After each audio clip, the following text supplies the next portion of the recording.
அனைவருக்கும் வணக்கம். விஜயோட வெற்றி கழகம், அதாவது தமிழக வெற்றி கழகம் வந்து 10வதுலையும் 12வதுலையும் அதிக அளவில் மார்க் எடுத்த மாணவர்களை கூப்பிட்டு விருது வழங்கியிருக்கு. இந்த விருது வழங்குறதுல வந்து ஒரு நல்ல விஷயம் நடந்திருக்கு. விஜய் வந்து செஞ்ச நல்ல விஷயம். விஜய் மேலே, நடிகர் விஜய் மேலே எனக்கு ஒரு பெரிய மரியாதை இந்த இடத்துல, இந்த விருது வழங்குற விழாவில் எனக்கு கூடியிருக்கு. அதேமாரி இதில் ஒரு கெடுதலாகவும், இதில் என்ன ஒரு கெட்டது நடந்ததாகவும் நான் பார்க்குறேன். இதில் நல்லது என்னன்னா, விஜய் வந்து தன்னோட செயலாளர், அவரை வந்து தன்னோட தளபதி, அவர் அந்த புஷி ஆனந்த் அப்படின்னு சொல்கிறாங்கல்ல, அவரை வந்து அறிமுகப்படுத்துகிற போது வந்து திரு ஆனந்த் அவர்களுக்கு நன்றி அப்படின்னு சொல்கிறாரு. அது ஒரு மிகப்பெரிய மகிழ்ச்சி எனக்கு தருது. ஏன்னா வந்து அவரோட பேர், அந்த தளபதி இருக்காரில், அவரோட பேர் வந்து புஷி ஆனந்த், அப்படி தான் அவர் தனக்கு பேர் வச்சுக்கிட்டார். அதை நம்ம அந்த புஷி அப்படின்ட்டு என்ன அப்படின்னு நம்ம அதை அது தமிழ் சொல் கிடையாதுல்ல, அது என்ன ஆனந்த்ன்றது ஏற்கனவே கேள்விப்பட்ட ஒரு சமஸ்கிருத சொல், அது என்னன்னு தெரில.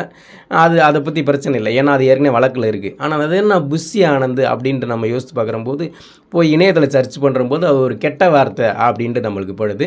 அதை வந்து விஜய் வந்து நாகரீகமாக தவிர்த்திருக்காரு அப்படின்ற போது அவர் மேலே உண்மையிலேயே நடிகன் அப்படின்ற தாண்டி அவர் மேலே ஒரு உண்மையிலே ஒரு மரியாதை வருது. அந்த வகையில் விஜய்க்கு பாராட்டு. விஜய் ஒரு நல்ல மனிதன். இதில் பார்க்குற கெடுதலை நான் என்ன பார்க்குறேன்னா, அங்கே வந்து அந்த விழாவுக்கு வந்திருக்கவங்க வந்து பூராமே அறிவில் சிறந்த, படித்த, நல்ல மார்க் எடுத்த மாணவர்கள். அவங்க மத்தியில் வந்து விஜய் வந்து பெரிய ஹீரோவாக காமிக்கப்படுறாரு. பெரிய தலைவனாக, ஹீரோவை காமிக்கப்பட்டால் கூட பரவாயில்ல, பெரிய தலைவனாக, தன்னை அரசியல் பெரிய தலைவனாக காமிக்கப்படுறாரு. அப்போ விஜய் வந்து இது வரைக்கும் சாதாரண ஒரு சினிமாவில் நடிக்கிற ஒரு நடிகன். இன்னும் கிராமப்புறத்தில் சொல்கிற மாதிரி ரொம்ப வெளிப்படையாக சொல்லணும்னா ஒரு கூத்தாடி. அவர் எப்படி தலைவனாக அளவுக்கு காமிக்கலாம் அப்படின்ற போது அது தவறாக நம்மளுக்கு படுது. ஒரு தலைவன்னா எப்படி இருக்கணும்? சினிமாவில் மக்களுக்காக போராடுறது, சினிமாவில் மக்களுக்காக போராடி ஜெயிலுக்கு போகிறது, சினிமாவிலே எல்லாத்தையும் எல்லா மக்களை போராடி மக்களுக்காக விடுதலை வாங்கி தந்து மக்களை ஒரு வளமாக வச்சுக்கிட்டு சினிமாவில் ஜெயிலுக்கு போகிறது, சினிமாவில் வந்து சண்டை போடுறது, சினிமாவில் மக்களை காப்பாற்றுறது, அப்படி செய்கிறது வந்து தலைவன் கிடையாது. அது வெறும் கூத்தாடித்தனம் தான். ஆனால் உண்மையிலே தலைவன் எப்படி இருக்கணும்னா, சீமான் கூட அடிக்கடி சொல்லுவார், தலைவன் என்பது வந்து மெழுகுவத்தியாக உருகி மக்களுக்கு வெளிச்சத்தை தரணும் அப்படின்னு சொல்லுவார். தலையில் வந்து கிரீடத்தை தாங்கிறது இல்லை, முள்ளை தாங்கிறது, தழும்புகளை தாங்கிறது தான் தலைவன் அப்படின்னு சொல்லுவார். இப்போ தலைவன் எப்படி இருக்கும் அப்படின்னு நம்ம பார்த்தோமாக்கும், மக்களுக்கான போராட்டங்களில் தரையில் நிற்கணும். திரையில் நின்று போராடக்கூடாது, தரையில் நிற்கணும். திரையில் நின்று அது கூத்தாடி, தரையில் நின்றால் தான் அவன் தலைவன். தமிழ்நாட்டில் மக்களுக்கான போராட்டங்கள் 1 2 கிடையாது, இருக்கிறது பூராமே பிரச்சனை தான். அது வந்து முல்லை பெரியாறு பிரச்சனையாக இருந்தாலும், காவிரி பிரச்சனையாக இருந்தாலும், பாலாறு பிரச்சனையாக இருந்தாலும், கூடங்குளம் பிரச்சனையாக இருந்தாலும், என்எல்சி பிரச்சனையாக இருந்தாலும், எத்தனை பிரச்சனைக்கு அளவே கிடையாது. ஆசிரியர் பிரச்சனை, மருத்துவர்கள் பிரச்சனை, செவிலியர்கள் பிரச்சனை, மாணவர்கள் பிரச்சனை, இப்படின்னு பல பிரச்சனைகள் இருக்குது. எல்லா பிரச்சனைகளுக்கும் தரையில் வந்து நின்று போராடி, மக்களுக்காக போராடி, வழக்கு வாங்கி, ஜெயிலுக்கு போய் தண்டனை அனுபவித்து, அதாவது தழும்புகளை தாங்கி நின்றால் தான் அவன் தலைவன். அதை விட்டு சினிமாவிலேயே திரையிலேயே நின்று திரையிலேயே மக்களுக்காக போராடி, திரையிலேயே பணத்தை சம்பாரித்து, திரையிலேயே மக்கள் மனசை கவர்ந்து அரசியலுக்கு வந்து நிற்கிறேன், நானும் தலைவன் தான் அப்படின்னு சொன்னால் அது வந்து ஒரு கேலியாக பார்க்கப்படுது. சினிமான்றது எப்படி ஒரு கேலி சித்திரமோ அந்த மாதிரி தலைவனும் ஒரு கேலியாக பார்க்கப்படுது. அது தவறு. அந்த வகையில் நம்ம விஜயை ஒரு தலைவனாக ஏற்க முடியாத சூழ்நிலை தான் இருக்கும். ஆனால் திரையில் நடிக்கிற ஒரு ஆளும் தலைவனாக மாற முடியாதா? அவங்க ஒதுங்கியே இருக்கணுமா? அவங்கன்னா தீண்டத்தகாதவங்களா அப்படின்னு நம்ம பார்த்தோமாக்கும் சத்தியம் அப்படியே கிடையாது. அவங்களுக்கும் தலைவனாகிற எல்லா தகுதியும் இருக்குது. அவங்க என்ன செய்யணும்னா, திரையை விட்டுட்டு தரையில் வந்து மக்களுக்காக போராடணும். ஆனால் விஜய் வந்து போராடுவாரா அப்படின்னு நம்ம எதிர்பார்த்தோமாக்கும் சத்தியம் இல்லைன்னுலாம் தெரியல. சத்தியமாக இல்லை. ஏன்னா அவர்னால் போராட மாட்டார், அது நமக்கு நல்லா தெரியுது. ஏன்னா ஒரு ஒரு என்ன சொல்கிற, செய்தியாளர் சந்திப்பில் கூட சைலன்ஸ் அப்படின்னு சத்தம் போட்டவர் தான் விஜய். அவர் வந்து மக்களுக்காக உண்மையிலே எல்லா பிரச்சனையும் நின்று எல்லா வழக்குகளை வாங்கி, இப்போ வந்து திமுக பாருங்கள், சவுக்கு சங்கர் மேலேயே குண்டாசை போட்டு உள்ளே அடைச்சிருக்கு. அந்த மாதிரி வழக்குகளை அவர் வந்து வாங்கிடுவாராம்? எல்லா வழக்குகளுக்காகவும் ஜெயிலுக்குள்ளே போயிடுவாரா? திமுக கண்டிப்பாக போடும். ஏன்னா ஆளுங்கட்சியாக திமுக இருக்குது. தனக்கு எதிராக வந்து விஜயை ஒருபோதும் வளர்த்து விடாது. விஜயை வந்து எல்லா வகையிலையும் தாழ்த்தணும் அப்படின்னு சொல்லுவோம். அதுவும் இல்லாமல் என்ன சொல்கிறது, ஒரு அவதூறுகளை அள்ளி வீசும். பெண் பிரச்சனையிலேருந்து இப்போ சீமான் மேலே என்னென்ன பிரச்சனையை கொண்டு வராங்க, விஜயலட்சுமி கேஸ்லேருந்து என்னென்ன கொண்டு வர்றாங்க, அது மாதிரி எல்லா பிரச்சனையும் திமுக கொண்டு வரும். திமுக மட்டும் இல்லை, பிஜேபியும் கூட சேர்ந்து செய்யும். அப்படின்றபோது விஜய் அதை தாங்குவாரா அப்படின்னாமக்கும் சத்தியமாக தாங்கத்தான் மாட்டார்.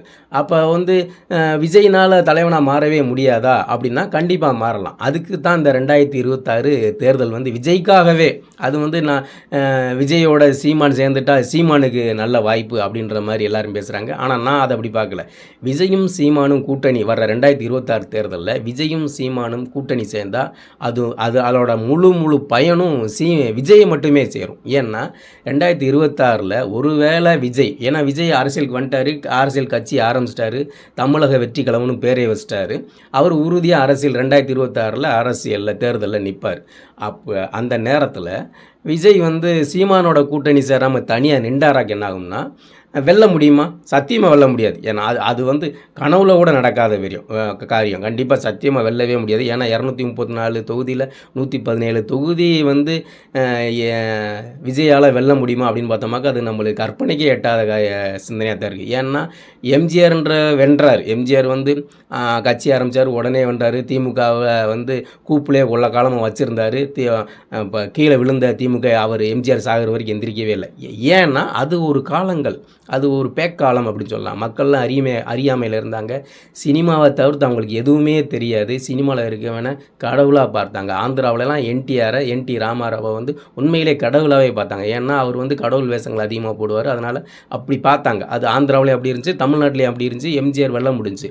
ஆனால் இந்த காலகட்டங்களில் செல்ஃபோனை இணையத்தை உள்ளங்கையில் வச்சுருக்க காலகட்டங்களில் விஜய்க்கு 117 சீட்டு கொடுத்துருவாங்களா அப்படின்னு நம்ம பார்த்தோமாக்கும் அது தனியாக சத்தியமாக கொடுக்க மாட்டாங்க. அப்படி நம்பி விஜய் 2026 சீமானோட கூட்டணி சேராமல் தனியாக நின்றா அது குருட்டு பூனை விட்டத்தில் பகிர மாதிரி தான் இருக்கும். உறுதியாக விஜய் விழுந்து போவார். ஆனால் 2024 தேர்தலுக்கு பிறகும் விஜய் களத்தில் அரசியல் களத்தில் நிற்கிற போது உறுதியாக அரசியல் பழிவாங்குகளுக்கு உள்ளாக்கப்படுவார். உறுதியாக திமுக விஜய் மேலே எல்லா வழக்குகளும் போடும், எல்லா பிரச்சனையும் கொடுக்கும். தொடர்ந்து அரசியலில் இருந்தால் 2026 பிறகு அரசியல் இல்லாமல் போயிட்டால் அது அவரோட விஷயம். ஆனால் 2026 சீமானோட விஜய் கூட்டணி சேர்ற போது திமுக வீழ்த்தப்படும், உறுதியாக வீழ்த்தப்படும். ஏன்னா விஜய் சீமான் சேர்றம்போது ஏற்கனவே சீமான் பல அரசியல் மாற்றங்களை தமிழ்நாட்டில் நிகழ்த்தி வச்சுருக்காரு. ஒரு புரிதல் மக்களுக்கு இருக்குது. விஜயும் சேர்ந்து வர்றம்போது உறுதியாக 117 சீட்டுக்கு மேலே 2026 நாம் தமிழர் கட்சியும் விஜயோட வெற்றி கழகமும் சேர்ந்து 117 சீட்டுக்கு மேலே வெல்றதுக்கு 200க்கு மேலே வெல்றதுக்கு கூட வாய்ப்பு இருக்குது.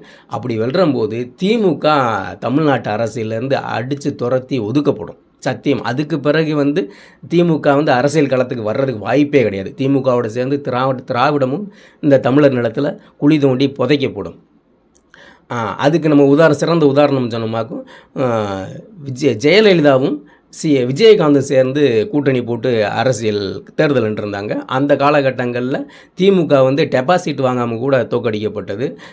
எதிர்கட்சியாக விஜயகாந்த் வந்தார்.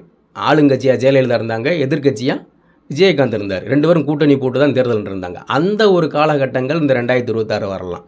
யார் அதிகமான சீட்டுகள் பெற்றாங்களோ அவங்க கூட முதலமைச்சர் ஆகலாம். அது சீமானாக இருக்கலாம், இல்லை விஜயாக இருக்கலாம். அது 2வது பிரச்சனை. ஆனால் திமுக வீழ்த்தப்பட்டால் மீண்டும் எழுந்து எழவே வாய்ப்பு இல்லை. எழவே இல்லை, வாய்ப்பு இல்லை. அதை தாண்டி தமிழ்நாட்டில் ஒரு நல்ல அரசியல் இருக்கும், நாகரிகமான அரசியல் இருக்கும், பழி வாங்குகிற அரசியல். இப்போ ஆந்திராவில் நடக்குது பார்த்தீங்களா? ஜெகன்மோகன் ரெட்டி வீட்டை சந்திரபாபு நாயுடு இடிக்கிறாரு, சந்திரபாபு நாயுடு வீட்டை ஜெகன்மோகன் ரெட்டி இடிக்கிறாரு. அவரை பிடிச்சி இவர் ஜெயிலில் போடுறாரு, இவரை பிடிச்சி அவர் ஜெயில் போடுறாரு. இந்த மாதிரி பிரச்சனைகள்லாம் தமிழ்நாட்டில் இல்லாமல் ஒரு நாகரிகமான தமிழ் தேசிய ஒரு தூய அரசியல் தமிழ்நாட்டில் இருக்கும். ஏன்னா திமுக எல்லாம் போயிரும்ல, திமுக விழுந்துடும், அதிமுக ஏற்கனவே விழுந்து கிடக்கு, பிஜேபி பெருசாக பண்ணுறதுக்கு வாய்ப்பு இல்லை. அப்போ இந்த கள சூழ்நிலை அரசியல் மாற்றங்களை கொண்டு வரணும்னா விஜய் சீமானோட கூட்டணி சேர்றது அவருக்கு நல்லது. இல்லை நான் தனுசு தான் நிற்பேன் அப்படின்ட்டு விஜய் முடிவு பண்ணாராக்கும் விஜய் கண்டிப்பாக சீப்பட்டு செங்க சமைக்கிறத யாருனாலையும் தடுக்க முடியாது. அது என்ன சீப்பட்டு செங்க சமைக்கிறது அப்படின்னு கேட்டிங்களாக்கும் அது தனியாக விஜய் நின்ற பிறகு அவர் அனுபவிப்பார். அதை நீங்கள் பார்த்து தெரிஞ்சுக்கலாம். நன்றி.